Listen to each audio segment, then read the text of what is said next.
Yo soy Jorge Valeto Müller, nacido en la Argentina hace aproximadamente 70 años, mis primeros 70 años, y he completado mis estudios como médico y centralmente como politólogo en la Universidad de Buenos Aires y en la cátedra de Historia de Jorge Saborido, historiador internacional, a quien debo mucho, acerca de los problemas de la temática que hoy vamos a tratar. Esta temática que tanto ha trabajado esta cátedra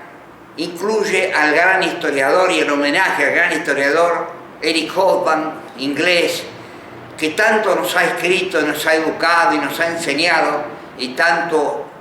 he tenido oportunidad hasta de cruzarlo personalmente en sus venidas a Argentina, sobre todo la segunda,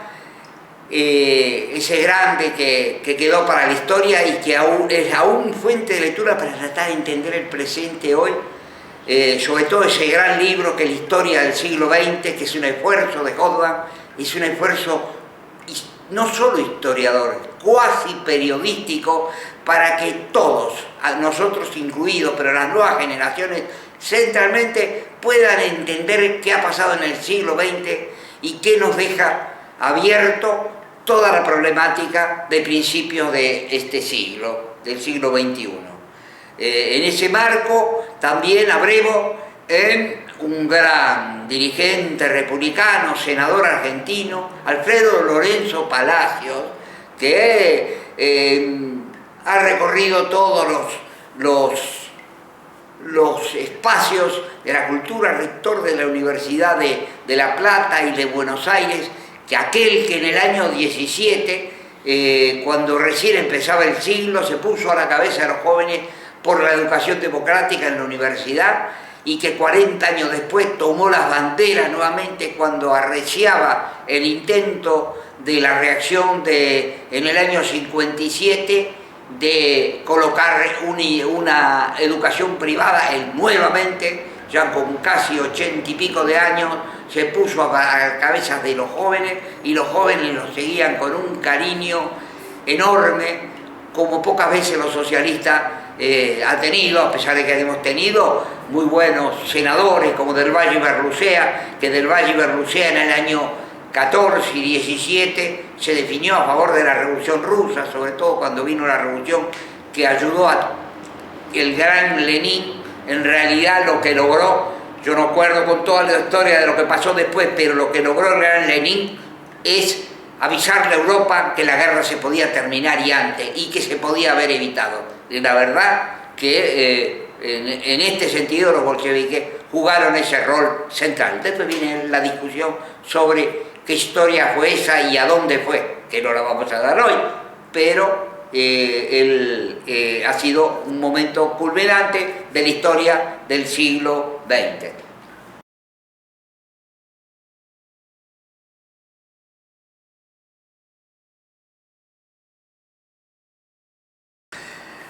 Yo he tenido oportunidad de conocerlo a don Alfredo Palacios, que era muy amigo de mi padre de 40 años antes, y realmente era una figura excepcional, con un nivel excepcional, de compromiso social, de compromiso en sus viajes a Cuba en el año 59, 60 y 61, donde él sale senador de Buenos Aires en el 61 en Argentina. Este es un hecho decisivo, senador por la capital federal, que trajo una conmoción inmensa, y el viejo querido con las banderas de la Revolución Cubana. Cuando la Revolución Cubana recién se iniciaba, Fidel era un jovencito barbudo que bajaba de la sierra, y tuvo oportunidad de conocerlo al viejo Alfredo, como tuvo oportunidad yo. Así que es el contacto más cercano que yo tuve con Fidel. En ese sentido, el socialismo ha dado grandes hombres. Yo ya había citado al senador de La Boca. Alfredo Palacios fue el primer legislador socialista de Latinoamérica, en el año 1904, recordémonos, principio del siglo, y los socialistas tenían un diputado en la Cámara que fue diputado por la Boca, la heroica Boca, que era tan fuerte el anarquismo y el socialismo,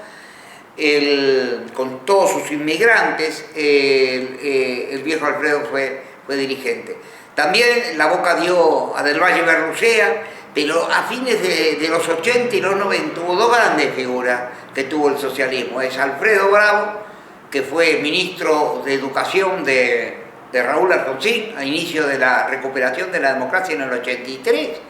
y Jorge Rivas, un grande de la política. Jorge, lamentablemente, habiendo estado en el gabinete de Néstor, tuvo un accidente, una cosa muy extraña, y quedó golpeado,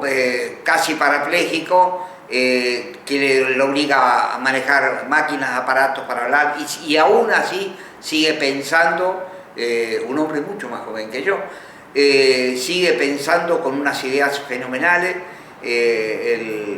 nuestro querido Jorge. O sea que el socialismo siempre ha dado figuras claves. También hemos hecho algunos desastres, algunos socialistas muy anticomunistas,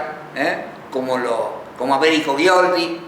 como Nicolás Repetto, que jugaron con el gorilismo, no eran todos fanes y flores para el socialismo. El socialismo tuvo las dos alas, el ala derecha extremadamente liberal y el ala izquierda y socialista, que abierto a los nuevos cambios del mundo. El Partido Socialista actual ha recuperado, de la mano de los fundadores de esta etapa de Latinoamérica, de Néstor Kirchner, el gran Chávez, todos los luchadores, Evo Morales, Mujica y Correa y otros, que han tomado emergencia el interés de su pueblo para empujar la revolución democrática y ciudadana de nuestra época, que es lo que se está viviendo en Latinoamérica, y es un foro abierto de debate, de paz, de resolución de las alternativas y de resolución de los problemas sociales de la gente, y terminar con la lucha de fronteras que hubo históricamente entre Brasil, Argentina, Paraguay. Hubo esa guerra del 30 en Paraguay y Bolivia, terrible, por el petróleo inducido por las grandes compañías, y hoy actualmente quedan unas cosas ahí entre Chile y Perú, y Chile y Bolivia, que esperemos que se resuelva en el ámbito superior de las Naciones Unidas. Hoy la OEA responde a los intereses latinoamericanos y pacifistas de esta época, de la mano de todas estas personalidades de la década, fines de la década pasada y principio de la década del siglo XXI.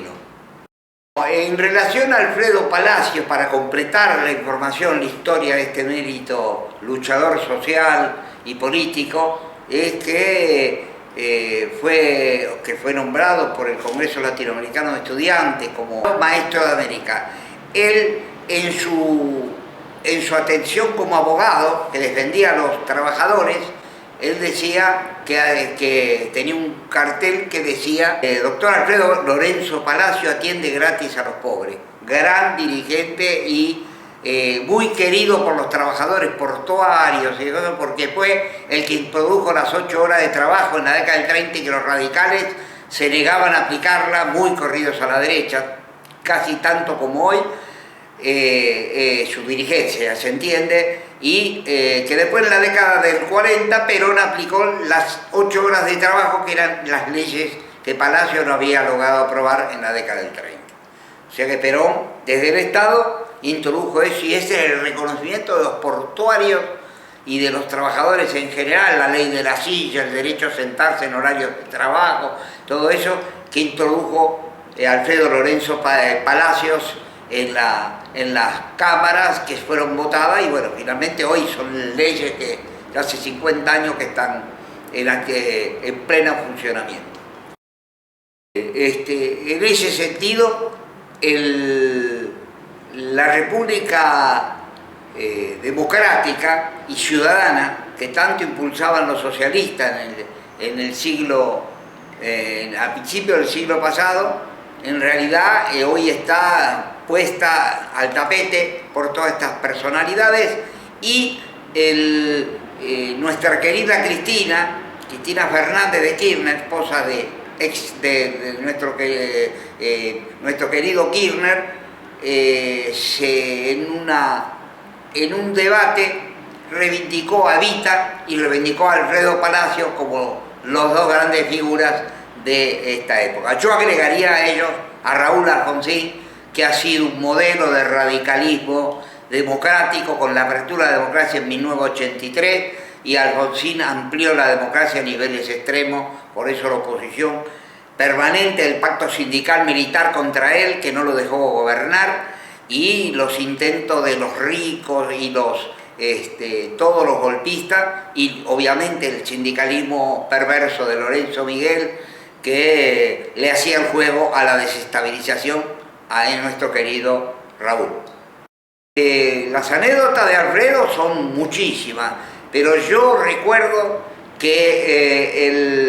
el Alfredo Lorenzo en el año 17-18 participó en la reforma universitaria, la gran reforma universitaria argentina, pero después se extendió a toda Latinoamérica, y era la cabeza de las masas. Y 40 años después, cuando la derecha intentó introducir la educación religiosa en la educación, él se puso nuevamente a la cabeza de los estudiantes, y las masas con entusiasmo lo veían, este gran orador, este espadachín, porque también el espadachín era del que disputaba esas prácticas de otras épocas, pero era un grande que hasta su muerte, hasta después, bueno, Revolución Cubana y hasta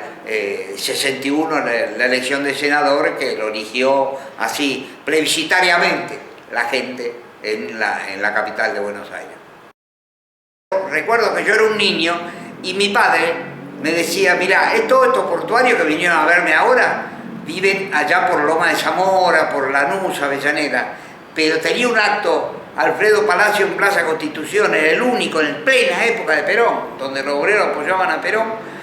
y ahí se iban al acto de Alfredo Palacio y se quedaban en el acto y lo aplaudían y lo saludaban, porque los obreros no se habían olvidado nunca que las 8 horas de trabajo era lucha que él había dado en la década del 30 y que fue aplicada en la década del 40 y hasta el 55, que después vino la dictadura y las persecuciones.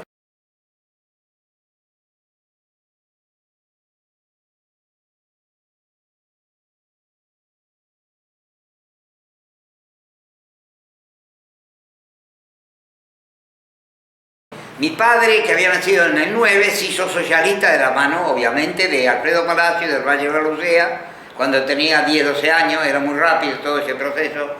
y como médico hacía los mismos caminos que hacía Alfredo Palacio, atendía gratis, esa vieja práctica había en la década del 30 y del 40, de ir a los domicilios de los enfermos a las 3 de la mañana y atendían gratis, y le dejaban medicación y a veces hasta plata, o sea que volvía con menos plata de la que había llevado. Esa era la popularidad que tenía el viejo también, pero ya no tanto nacional, sino a nivel barrial de la Boca, ¿no?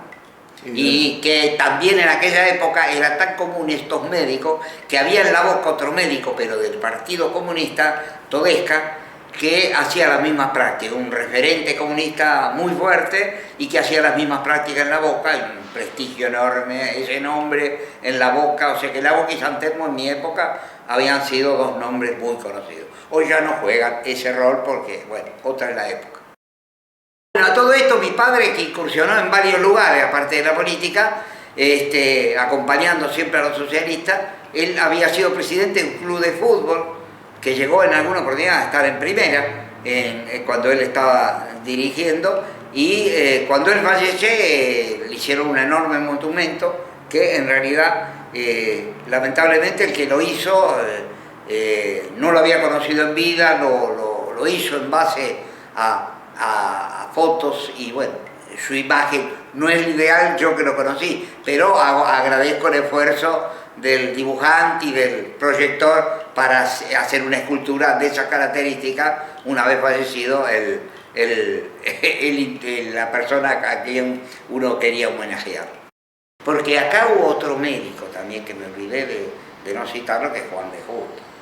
Juan de Justo como médico fue un grande, mi viejo lo quiso mucho.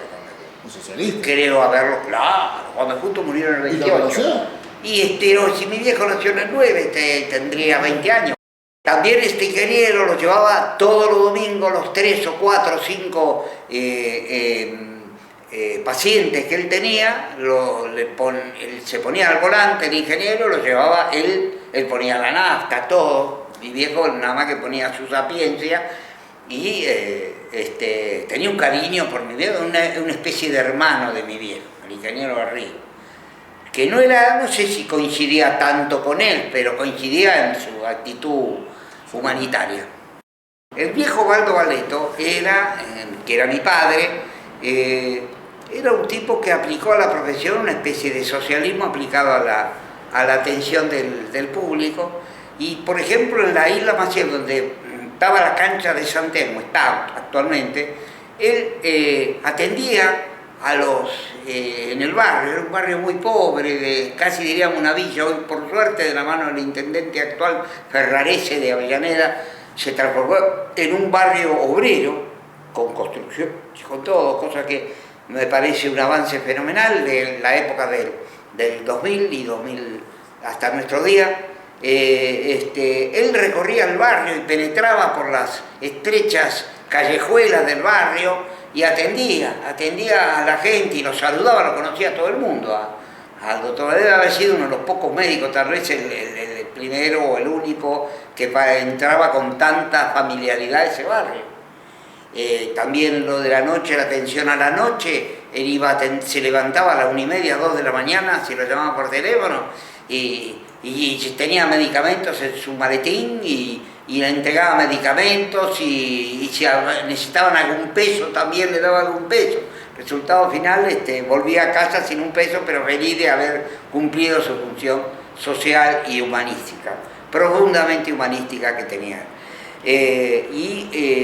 También tenía un amigo que era en la casa que compartimos, son 2 casas en una,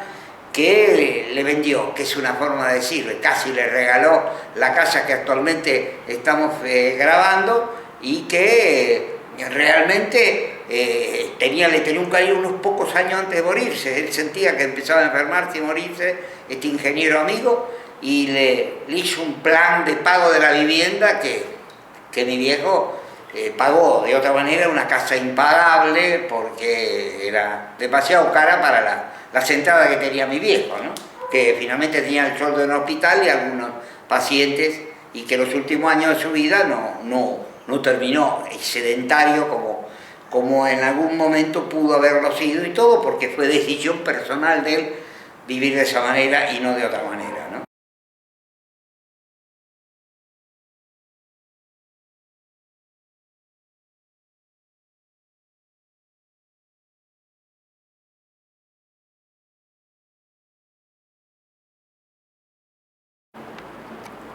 En toda la larga historia del socialismo tenemos una figura que era un orador fenomenal, fue senador del Valle Berrucea, hay calles de la Boca que tienen el nombre de él, un excepcional orador, cuenta la historia, que estuvo allá por el año 20, y cuando vino la Revolución Rusa, él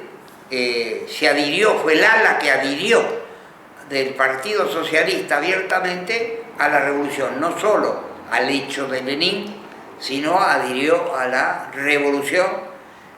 rusa y tuvo serias peleas, por época fue medio separado del partido, después volvió, una figura excepcional, una escritura excepcional y un orador incomún. Por otro lado está una pareja que fue muy importante, uno fue Juan B. Justo, que fue la figura clave en los primeros 30 años, de 28 años, pues muere en el 28, del socialismo del siglo XX, que es Juan B. Justo, y su esposa, Alicia Moró de Justa, que era hija de comuneros parisinos de 1871, que huyeron de allá, que muchos de ellos vinieron a la Argentina. Ella era la hija de un comunero que había estado en la Comuna de París, o sea, que vivió hasta, yo he tenido oportunidad de conocerla a ella, no sé a Juan B. Justo, pero una figura también importante, sobre todo en la lucha interna del socialismo, bastante, ¿no?, fuerte para mujer. Y la novedad es que ella fue prácticamente la primera mujer médica de la Argentina. En el 1901, 1902 estaba deambulando por la facultad y fue una brillante médica, en épocas que solo eran hombres los que estaban en la facultad de medicina. Bueno, todos ellos, en especial Moro de Justo, Alfredo Palacio, han introducido en la política una cultura socialista de tipo propio, porque ellos no eran part-time, ellos eran full-time, de rato militaban y de rato escribían, y aparte eran parlamentaristas, lo mismo del Valle Berrucea. Algunos libros del Valle Berrucea son fenomenales, algunos yo he accedido y son de una cultura excepcional. No tenemos nosotros en esta época de la historia la formación que tenían todas estas personalidades, porque hoy la división del trabajo ha llevado que o sos historiador o sos político, las dos cosas, y un gran historiador o un gran político ya no es posible. Estamos en otra época, claro, en algunos políticos el problema es que no es posible ni que sean buenos políticos, pero eso es otra cuestión. Pero todas estas figuras han dejado un abundante escritos de historia social que muchas veces han trascendido su época. Un poco ya comparable con el rol yo citaba de Erich Hobsbawm, que trasciende su época, lo trasciende, deja a las nuevas generaciones un balance y una comprensión del momento presente, como pocas veces dejan algunas intervenciones, como de alguna manera del otro lado Chávez, que no ha sido un gran escritor, pero Chávez ha tenido una influencia en 10 años de Latinoamérica infernal, o Lula, o el mismo Néstor Kirchner, que no escribió una palabra, pero Kirchner era un fenómeno, fue de serie.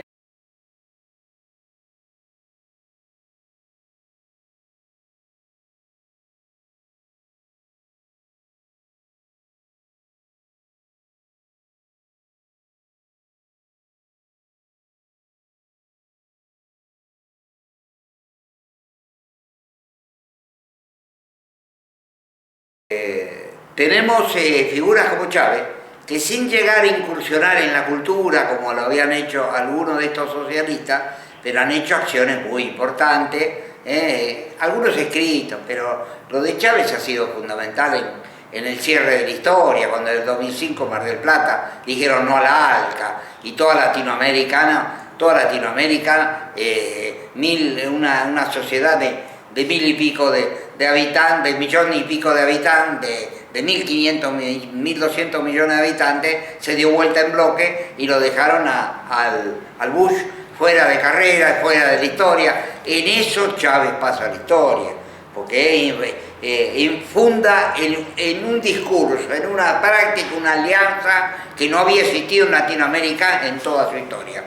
Unifica a Latinoamérica en el discurso y en la acción. La fuerza de Chávez era la acción, la fuerza de Lula es la acción y haber sido un gran dirigente de masas latinoamericano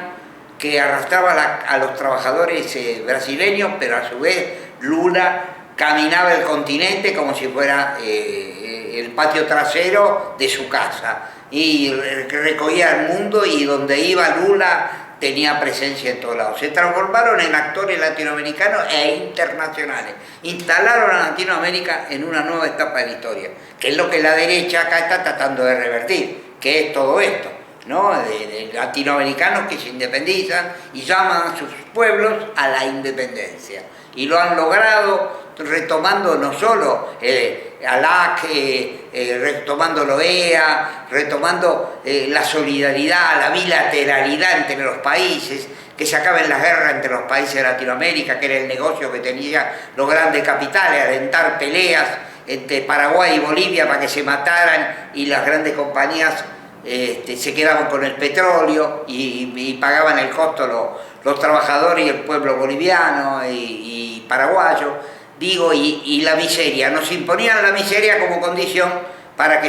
estuviéramos acá, y mientras ellos se llevaban la riqueza. Creo que todos ellos pegaron una vuelta de la historia, porque acostumbraban a estos pueblos a recuperar su independencia y su deseo de ser nación, de ser ciudadanos. Le impusieron, o se autoimpuso a la gente, le enseñaron a imponer la ciudadanía. Los socialistas al principio del siglo no habían llegado a esos extremos, porque era mucho más fuerte el conservadurismo, era todavía muy primario las experiencias socialistas, entonces por muchos de ellos tenían más tiempo libre para poder escribir cosas hermosas, pero no tenían tanta intensidad de masa como que tuvo Lula, Chávez, Néstor Kirchner y Can Company. También quería decir una cosa acerca de Cristina, que Cristina es una mezcla extraña de peronista, bueno, creó el kirchnerismo, el peronismo.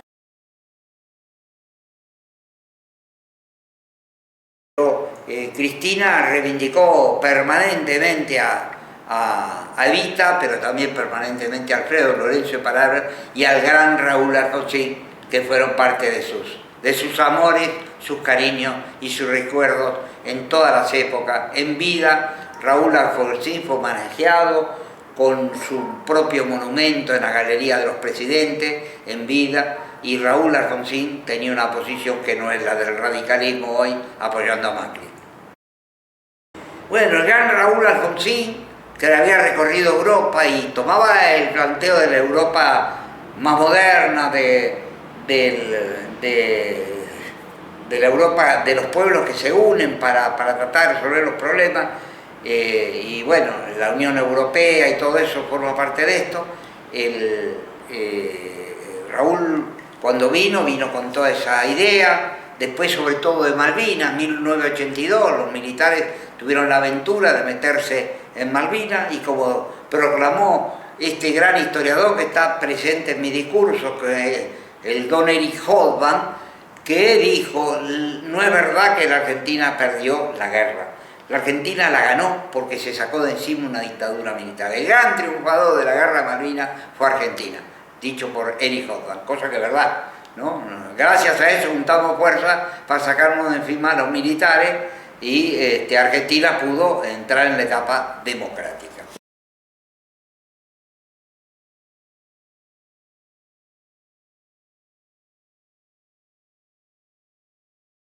Toda esta imagen que ha puesto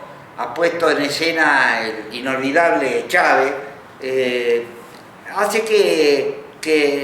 todas las luchas de Latinoamérica son luchas de los pueblos. Ya se acabó la lucha de Venezuela, son luchas de Latinoamérica. Todos luchamos por la defensa de la Venezuela de Chávez, todos luchamos por la defensa del Brasil de Dilma y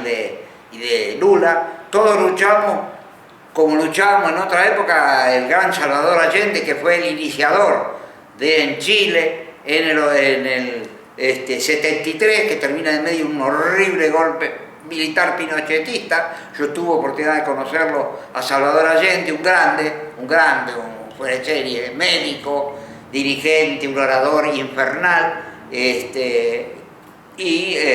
hombre que dirigía las luchas, encabezaba los trabajadores mineros, todos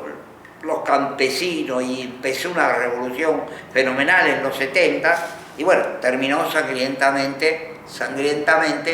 con el golpe de Pinochet, que fue una dictadura más horrorosa que hubo en Latinoamérica en los últimos 40, 50 años. Solo la dictadura argentina es compatible con esa brutalidad que fue el pinochetismo, que duró hasta más que la dictadura militar. Y la dictadura militar argentina, gracias a esa definición de Eric, que decía que la guerra la ganó Argentina, nos juntamos fuerza para sacárnoslo de encima a Videla y a toda la plaga esta de militares asesinos. Bueno, los desafíos están dados, que se creó todo un cuadro de situación en Latinoamérica, que el populismo latinoamericano reemplaza al izquierdismo ese duro, de la izquierda, pero que nunca tuvo soluciones, ni voto ni soluciones. Esa izquierda que aún se alejó o reivindicó a Lenin, pero después se alejó de la lucidez que tenía Lenin para resolver los problemas, por lo menos hasta el 21, que estuvo sano. Seguramente si Lenin hubiera vivido un poco más, tal vez la historia de Rusia hubiera sido distinta, pero eso es otra discusión. Pero todos estos dirigentes reemplazaron y superaron todas las actividades que hicieron los socialistas en distintas épocas. Seguramente gran parte de todos estos dirigentes que hemos nombrado apoyarían todas estas, con diferencias, con esto, con otro, como se apoyaba Cristina, Lula, Chávez. El mayor problema es que han logrado acercamientos políticos bilaterales entre todos ellos, pero no han logrado cerrar un continente económico en el sentido de que la crisis internacional en el 2006 hizo bajar todos los productos primarios que Latinoamérica converge al mercado mundial, un mundo que va cada vez más hacia lo mundial, a lo universal, y la política por ejemplo, Chávez le cae el petróleo. Chávez pudo hacerlo importante cuando el petróleo estaba, digamos, elevado. Ahora el petróleo ha bajado a más de su mitad. Lo mismo ha pasado con la producción agraria argentina, las producciones regionales, y así sistemáticamente todos estos países. El acercamiento persiste, hay una fraternidad fenomenal, pero y han logrado recuperar instituciones como la OEA, que era un centro del golpismo y del democratismo de ultraderecha, en manos de los peores políticos de derecha, como Sanguinetti en Uruguay, etcétera, etcétera, que tipos corridos hacia la derecha del mundo. Y hay sectores que de la derecha latinoamericana están ligada abiertamente con el Partido Republicano, con el Tea Party, que es las acciones más extremas del derechismo posible en Estados Unidos, con Donald Trump y toda esta cosa, que realmente es expresión de una sociedad aislada de los problemas del mundo. El mundo va para otro lado de lo que van los republicanos, y los republicanos por momentos parecen diputados provinciales que hablan de sus cositas locales, sin ninguna intuición ni visión de lo que está pasando en el mundo. Cualquiera que quiera ver eso va a ver en los debates de los republicanos, no se sabe de qué están discutiendo, parece que todavía no hubiera llegado la Guerra Fría de 1960, estarían por llegar en cualquier momento Reagan,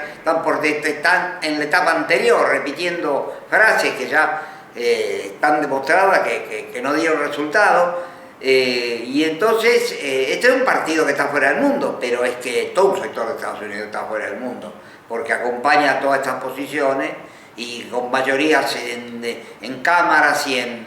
los representantes y en los senadores, hacen dificultoso que en Estados Unidos pueda haber una política progresista, más allá de algunos momentos de Obama y más allá de algunos momentos de Hillary Clinton, que uno desea que triunfe, pero hace muy imposible eso, más la presión de los grandes monopolios internacionales, que se puede implementar una política progresista de Estados Unidos. Más, la condición de Estados Unidos en el mundo es que es una máquina expoliadora de los intentos populares y de las democracias de todas partes del mundo, y ellos tienen una democracia vaciada de contenido. Yo llamo a los venezolanos, a los bolivianos, a los peruanos, a los chilenos, a avanzar seriamente en sus problemas de frontera que está viendo, para resolverlo pacíficamente, ir a todos los organismos internacionales que haya, porque esta es la etapa, no es la etapa de grandes revoluciones sociales, sino la etapa de profundización de la ciudadanía democrática. Son revoluciones democráticas las que estamos en presencia en Latinoamérica y que se pugnó, lamentablemente fuimos derrotados en el norte de África cuando se intentó liberarse de dictaduras horribles, los estudiantes, las clases medias, allá con un problema que ahora ha reaparecido el salafismo, esa cosa reaccionaria parece que los quiere condenar a las mujeres afuera de todo estudio, de ningún contacto con la cultura, porque la cultura es liberadora. En Afganistán, en Pakistán, a las nuevas generaciones que quieren estudiar son perseguidas brutalmente por toda esta salafismo, talibanes y otras cosas, más la política de la bomba de Estados Unidos que bombardea permanentemente, atacando más a las fuerzas progresistas y democráticas rompiendo el tejido social a estos talibanes que viven de la guerra. Ellos viven de la guerra como las alas duras de Estados Unidos. Les son funcionales. Los talibanes y los salafistas son funcionales a las cúpulas de los grandes monopolios y a las cúpulas militares de Estados Unidos y de algunos sectores de los países europeos. La NATO jugó en estos últimos tiempos, a pesar de que ahora se aplacó, a la idea de la confrontación. Ahora ya el enemigo que se avecina con el Estado Islámico y la brutalidad del Estado Islámico está obligando a Estados Unidos, a Francia y a Rusia, yo espero que importantes sectores de la comunidad internacional pongan en marcha las Naciones Unidas en la zona de Medio Oriente. Y esto implica que sean los primeros pasos para recuperar la ciudadanía de los sirios, de los yazidíes, de todos esos pueblos que están sufriendo horrores, que superen la lucha sunita y chiita, que superan todo este horror alentado por grandes negocios petroleros, que está en marcha, y con monarquías de dólares, el caso de Arabia Saudita y todas las monarquías ultraduras del Golfo que hasta impiden a las mujeres que puedan manejar coche y caminar por la calle, etcétera, etcétera, cuando ellos hacen grandes inversiones de hoteles y compras de inmobiliarias en Europa. Esta es la historia, y que los pueblos árabes puedan tener democratizarse, ¿no? Pero sobre todo parar la guerra, que eso los está destruyendo. Y bueno, acá no hay alternativa. Era como cuando Churchill en el 38 pensó en sus negociaciones que habían hecho con los alemanes, que habían detenido la guerra, el canciller que vino inglés, y Churchill dijo: no, a Hitler se lo derrota con la guerra, va a la guerra y nosotros tendremos que ir a la guerra y prepararnos. A pesar de que Churchill era un tipo de derecha, pero entendió cuál era la dinámica de la Segunda Guerra, vio que se venía la Segunda Guerra, y tuvieron que hacer una alianza, Estados Unidos, Inglaterra y Rusia, para parar trabajosamente la ofensiva del fascismo. Hoy el Estado Islámico hay que dar la misma respuesta, una respuesta internacional de solidaridad, instalar las Naciones Unidas en la zona, en Medio Oriente, ayudar a instalar la democracia, la ciudadanía y los derechos sociales, no solo los derechos políticos. Este es el primer paso, reconstruir los estados y desde ahí bajar a los derechos económicos y sociales de las amplias masas.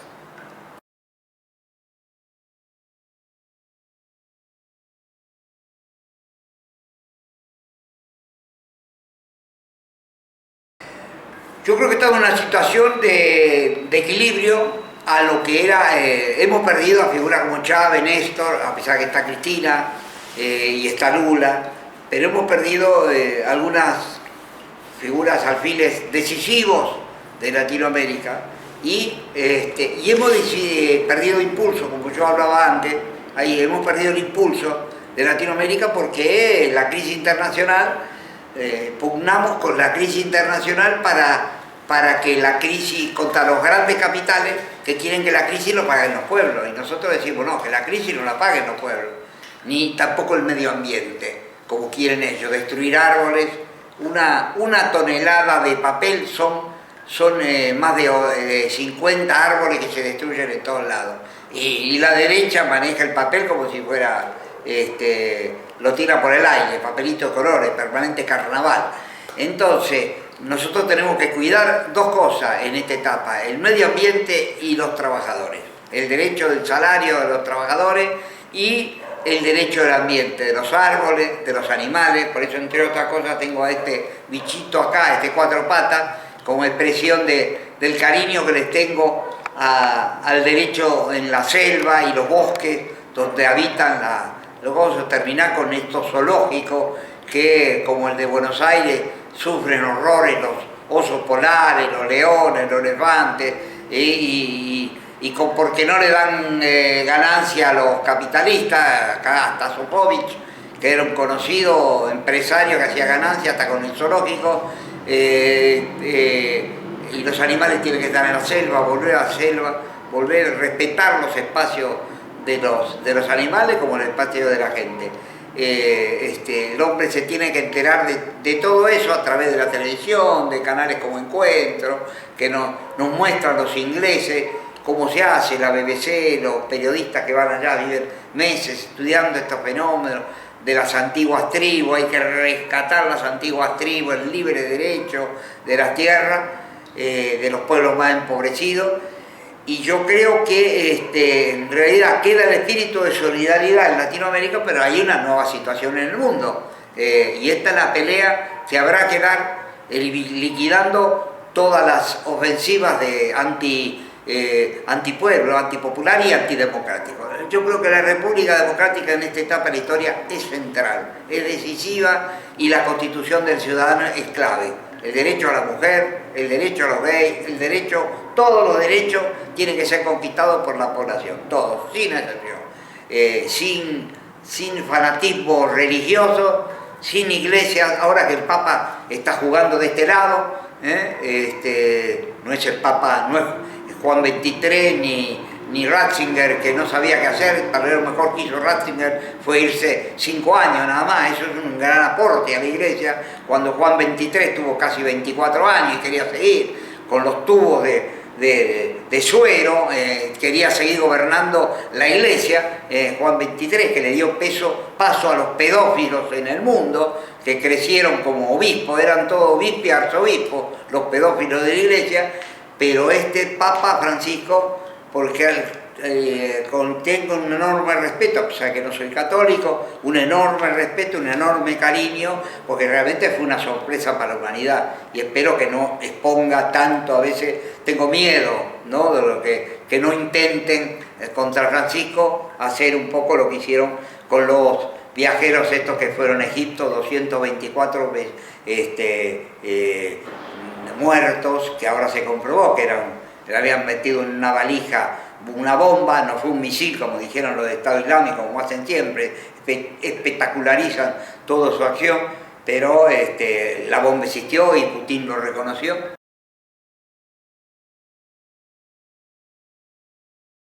Y seguila. Bueno, también lo que vemos evidentemente en los últimos 20 años, una ofensiva abierta de los medios de comunicación, porque antes, hace 40, 50 años,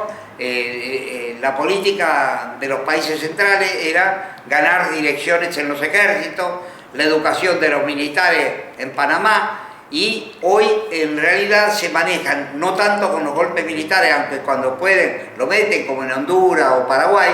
pero se maneja con los medios de comunicación, crear mala información, falsa información, deformando la información, o simplemente no contando nada de las conquistas del otro lado. Los medios de comunicación son una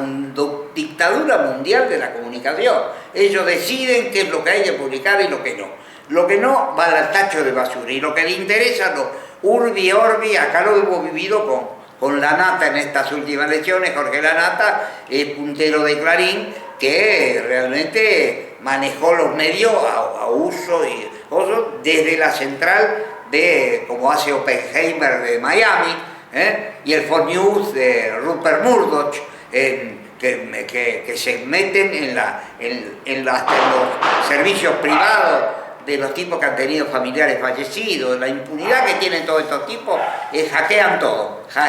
todo y se meten en la vida privada de la gente. La gente dejó de tener vida privada, basta que decida tener vida pública, ellos le meten cosas de la vida privada y le ensucian o sea, la dominación que hacen de los medios en esta etapa es muy fuerte y amenaza a ser cada vez mayor, porque los medios de comunicación están cada vez más encadenados, como El País en España, como todos los grandes diarios, salvo honrosas excepciones que los hay, como The Guardian, o Globo en Brasil,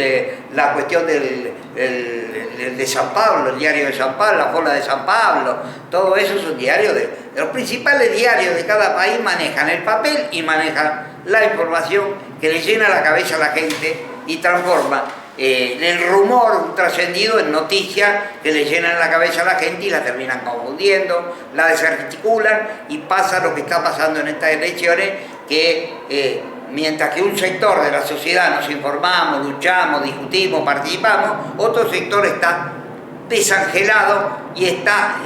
olvidado y está en la idea que son todos iguales, que no sirve informarse, cuanto más te informas es peor, esto es cada vez más confuso. ¿Qué es lo que alientan ellos? Entonces ellos con una noticia, como decía Zanini el otro día,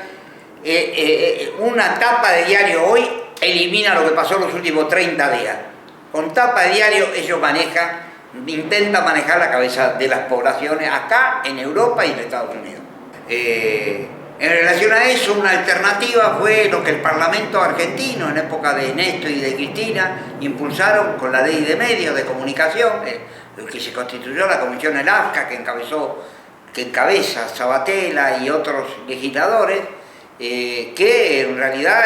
apuntan a ponerle límites a todos estos abusos de información, de formación, conformación de la cabeza de la gente en interés del monopolio. No olvidemos que Clarín había robado los papel prensa en plena dictadura militar, los acuerdos de Mañeto con Videla, y no aflojan con su ideología sectaria, reaccionaria, monopolista y en el interés de la deformación de la información. Y se opusieron activamente a esta ley de medios que había avanzado y avanzó en muchos lugares, pero de la mano de la justicia, de los jueces, viejos jueces la mayoría, los jueces colaboraron parando permanentemente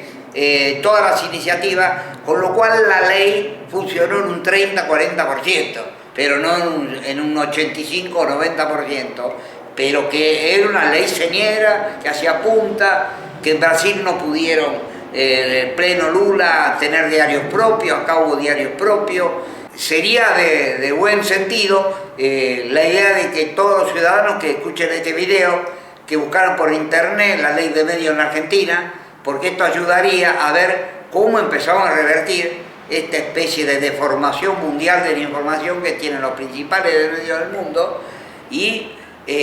cómo evitamos que estos monopolios, que aparte tienen el monopolio del papel, el monopolio del dinero y en muchos casos ligado con el narcotráfico y con los fondos buitres. Clarín tiene ligaciones directas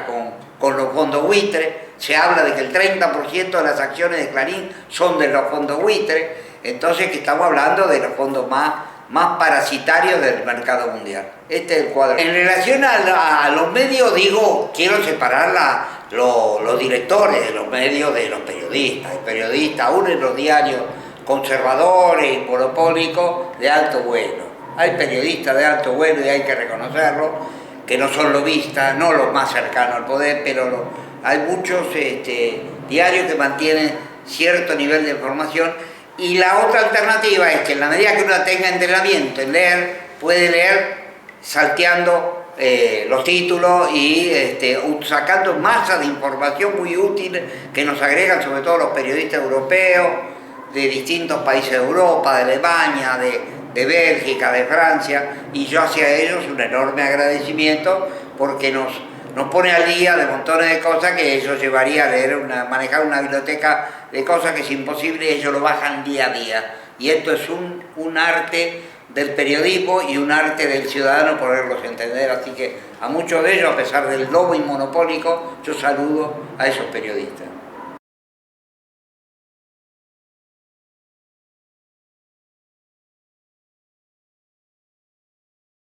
Balance, porque no es un problema puramente nacional, es latinoamericano e internacional. ¿Cómo se interviene en esta crisis? ¿Cómo se le explica a la gente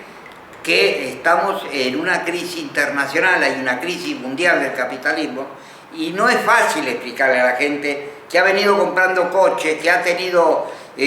acceso a un montón de cosas, estos últimos 10 años, como nunca lo había tenido en 30 años, y que de repente se recortan cosas. Y entonces, ¿cómo se debe utilizar, actuar sobre las finanzas? ¿Cómo se debe dominar las formas nuevas de los medios de comunicación, aprender a convivir y a discutir en igualdad de condiciones con los medios de comunicación? Se ha hecho algunos intentos y no son inválidos, muchos de ellos, pero esto lo iremos dando no en caliente sino en frío. En frío se puede hacer balance mucho más serio, como nosotros hacemos en el Foro de la Boca, que nos reunimos